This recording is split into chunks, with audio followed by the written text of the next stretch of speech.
Lecture du jour, bonjour. Et ce matin, je lis dans Matthieu chapitre 17 et Marc chapitre 9, deux chapitres qui se ressemblent assez au début et qui divergent sur les enseignements de la fin. Et c'est Marc chapitre 9 qui m'intéresse, en tout cas que j'ai retenu pour toi parce que ça nous parle du péché.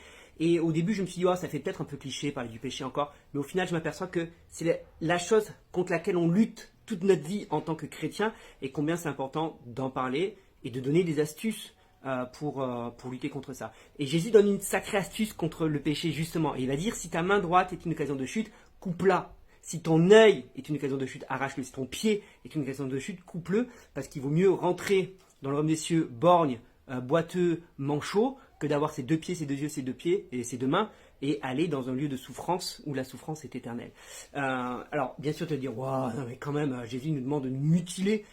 Évidemment, il ne faut pas prendre ça au premier degré, mais ça nous parle de la radicalité qu'il faut avoir face au péché. Et trop souvent aujourd'hui, nous ne sommes pas assez radicaux. On fait trop de compromis parce qu'on veut essayer de ménager la chèvre le chou, comme on dit. On veut tout avoir. Et c'est pas possible. Si dans ta vie, il y a une source de tentation à laquelle tu n'arrives pas à résister, il faut que tu sois radical. Donc, première étape, identifie quelle est ta source de tentation. Qu'est-ce qui t'amène à pécher?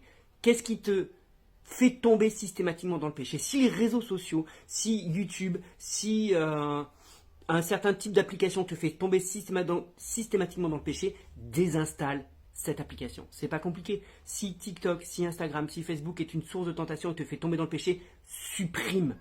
Parce qu'il vaut mieux rentrer dans l'homme de Dieu sans TikTok, sans compte TikTok, sans compte Facebook, que d'avoir le compte TikTok, Facebook et tout le reste et terminer dans un lieu de tourment éternel.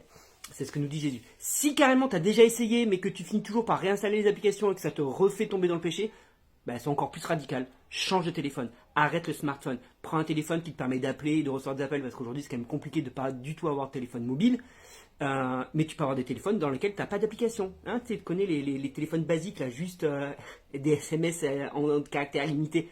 Ouais, ça te paraît fou. Oui, mais qu'est-ce qu'on va penser de moi? On s'en fout de ce que les autres pensent de toi. C'est qu'est-ce que Dieu pense de toi qui compte. Et c'est où tu vas passer l'éternité qui compte. C'est pas savoir si tu es connecté, si tu as le dernier téléphone à la mode. Parce qu'il vaut mieux rentrer dans l'homme de Dieu avec un téléphone basique et pourri que avoir le dernier smartphone à la mode et terminer dans le lieu de tourment éternel. Donc, identifie quelle est la source de ta tentation. Identifie qu'est-ce qui t'emmène à pécher systématiquement et sois radical. Coupe la source de la tentation. Allez, tu peux le faire. Et si tu as besoin d'aide, n'hésite pas à me contacter. Et bien sûr, partage cette vidéo à ceux qui en ont besoin. Ne garde pas la bénédiction pour toi. Bonne journée.